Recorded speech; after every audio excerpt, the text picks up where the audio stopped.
Argentina. La temperatura en la ciudad de Buenos Aires 28 grados, humedad 46%.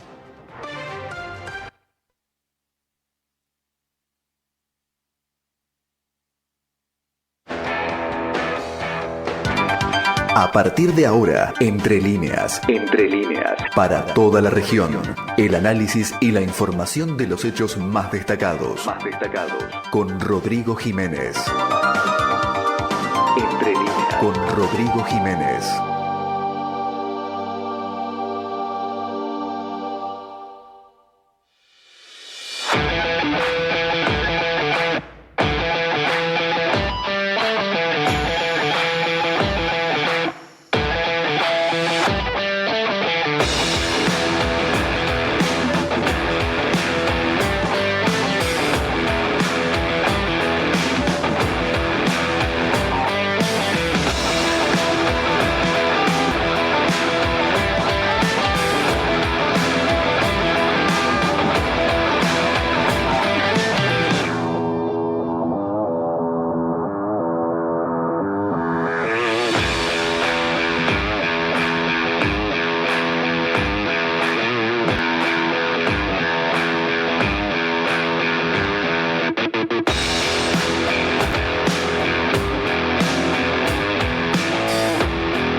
La construcción del enemigo y la llamada batalla cultural. Estamos asistiendo en la Argentina en los últimos años, desde el universo libertario, que no solo propone un programa económico, sino propone una forma de mirar la sociedad. Y en el centro de esa mirada aparece una vieja estrategia, pero reciclada con éxito digital: la construcción del enemigo. Si uno repasa la historia contemporánea, no solo de Argentina y del mundo, va a encontrar muchísimos ejemplos, pero como lo decimos ahora, a través de redes, este universo se amplifica, sobre todo cuando hay soldados, entre comillas, dispuestos a enfrentar a ese supuesto enemigo.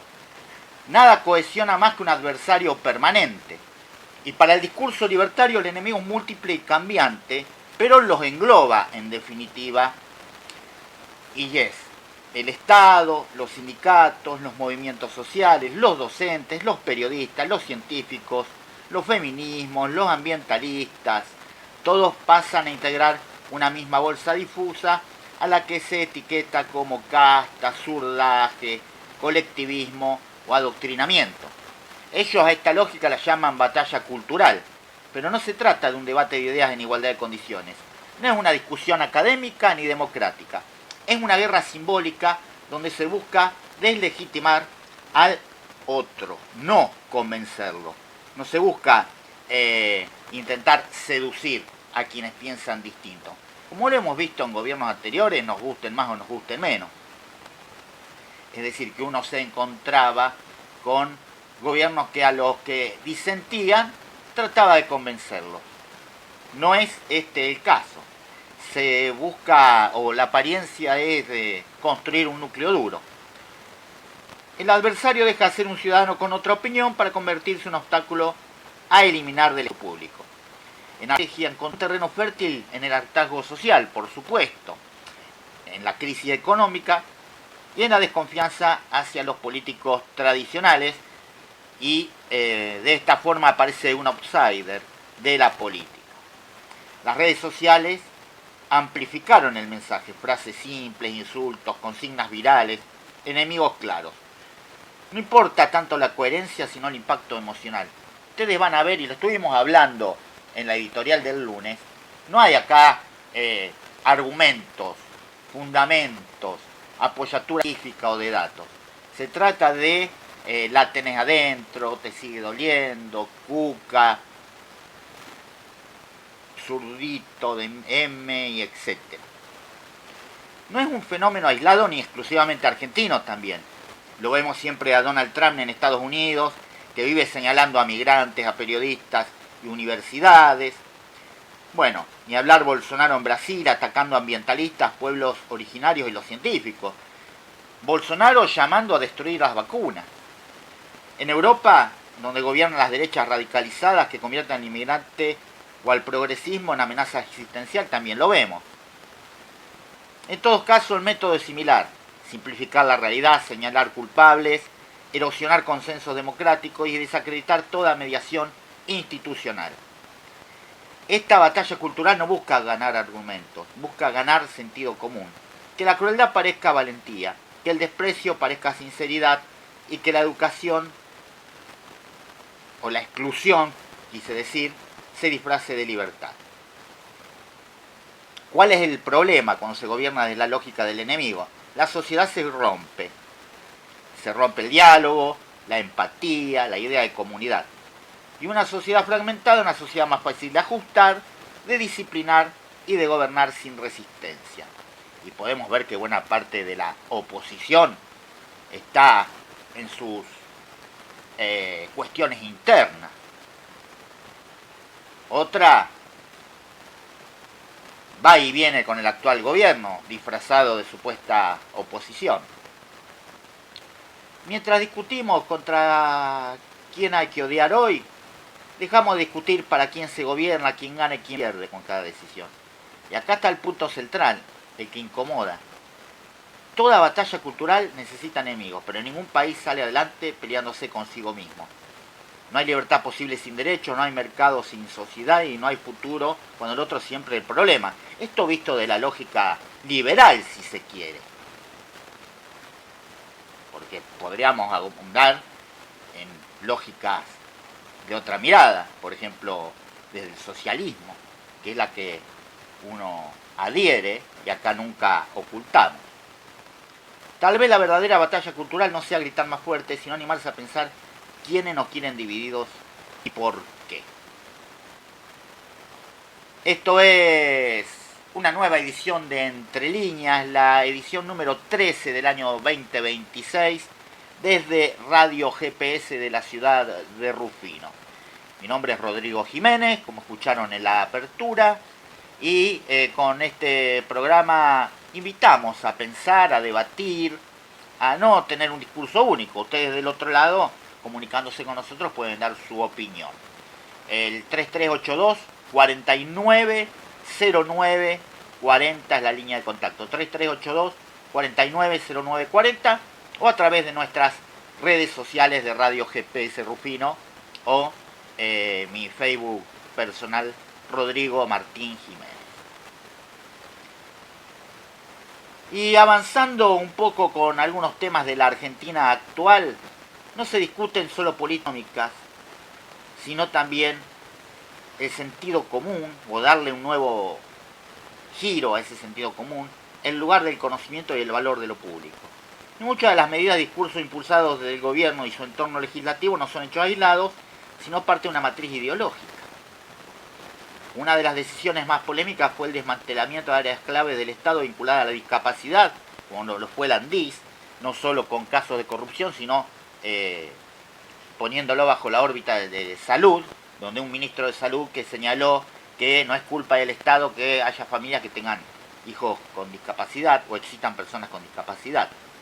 No es una simple reorganización administrativa, sino de recortes que atacan prestaciones, pensiones y derechos básicos de personas que ya viven en situación de vulnerabilidad. En nombre de la eficiencia, en nombre de la transparencia, se avanza sobre derechos adquiridos y no hay debate serio, y menos aún vamos a esperar de este gobierno sensibilidad social. Pero acá no termina el problema. Vemos cómo han institucionalizado reclamos, consignas, campañas, que quizás uno las podía ver en espacios públicos, con todo derecho, más allá que uno esté en contra en muchos casos. Por ejemplo, en el Congreso y en el entorno político del oficialismo empezaron a ganar visibilidad discursos que hasta hace poco estaban confirmados, como le decía yo, a otros espacios. Por ejemplo, campañas antivacunas con aval institucional como tuvimos hace algunas semanas. Relativización del rol del Estado en la salud pública y cuestionamiento a la comunidad científica en su conjunto. Después vamos a estar escuchando, si tenemos tiempo, lo que ayer decía un destacado astrónomo. Esto no es desde la ignorancia individual, sino desde bancas legislativas. Tenemos una diputada como Lilia Lemoine, que preside la Comisión de Ciencia y Técnica, y en el tweet o en tweets antes de ser diputada afirmaba que la Tierra es plana. O sea, fíjense la degradación, que la degradación de la política argentina merece un capítulo aparte. Te hacen hasta extrañar gobiernos que en algún momento uno no quería saber nada. Cuando un diputado o un funcionario pone en duda la vacunación, no es una simple ejercitación de la libertad de opinión.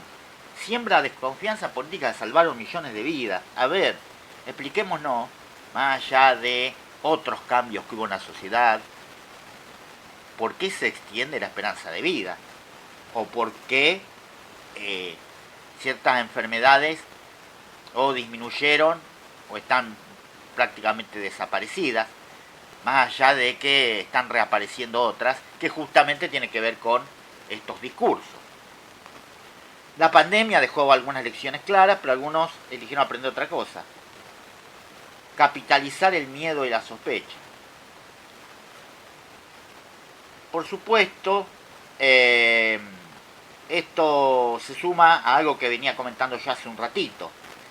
La cercanía de personajes al oficialismo actual que reivindican teorías conspirativas, desde el terraplanismo hasta la negación del cambio climático, el propio presidente. Ideas que no serían graves si quedaran en el plano privado, pero que se vuelven peligrosas cuando orbitan alrededor del poder, del Estado, de la Rosada y del Congreso, y condicionan el debate público.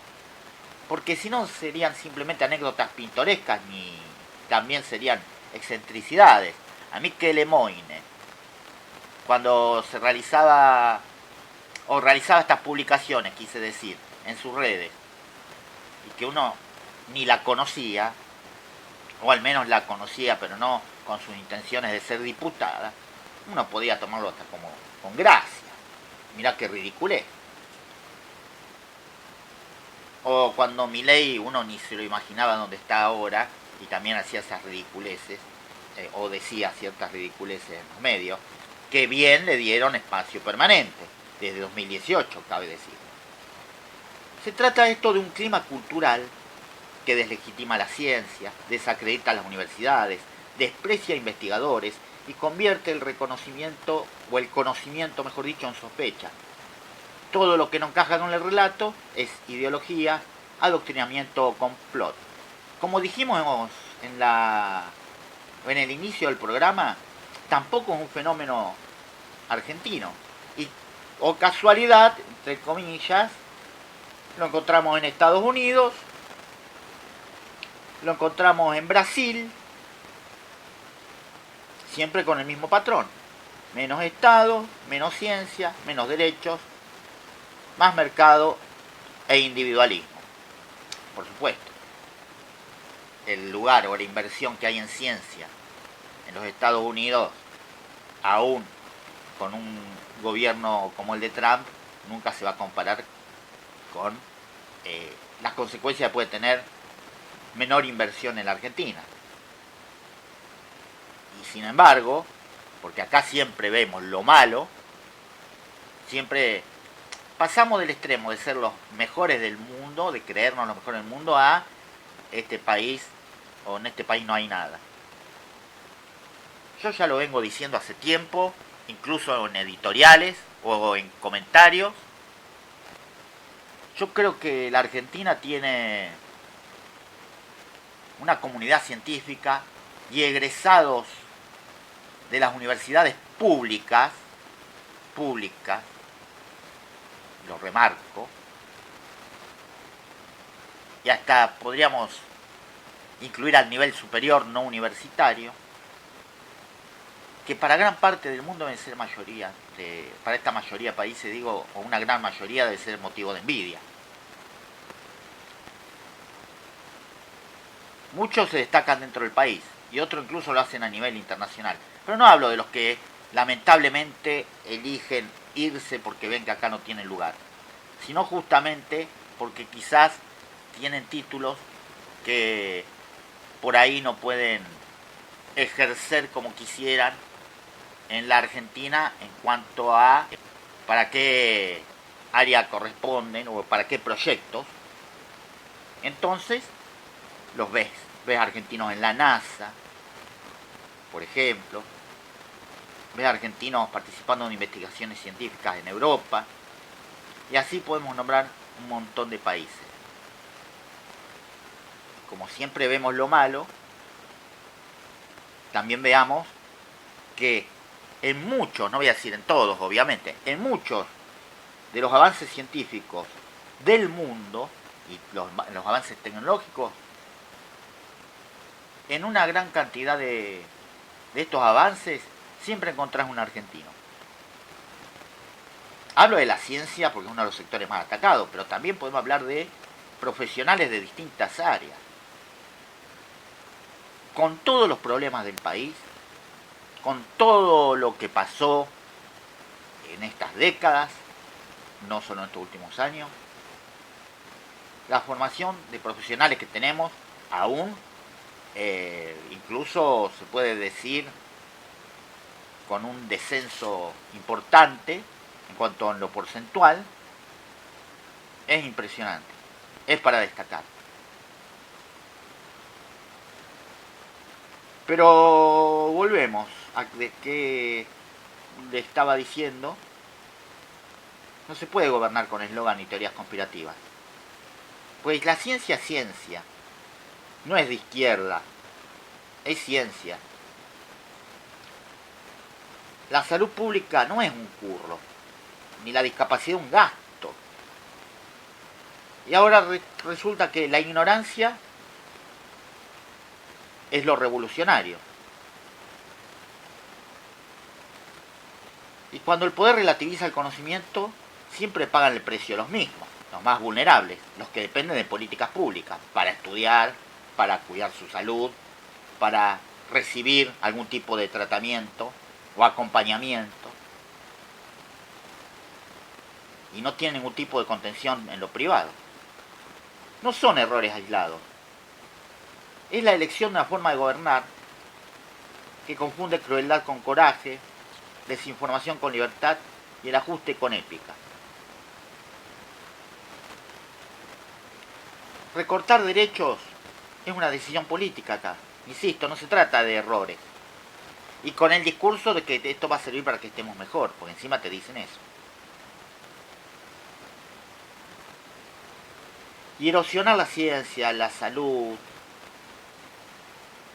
la educación, es una forma, como decía Milei, el topo que viene a destruir el Estado. Es decir, desarmar el país desde adentro.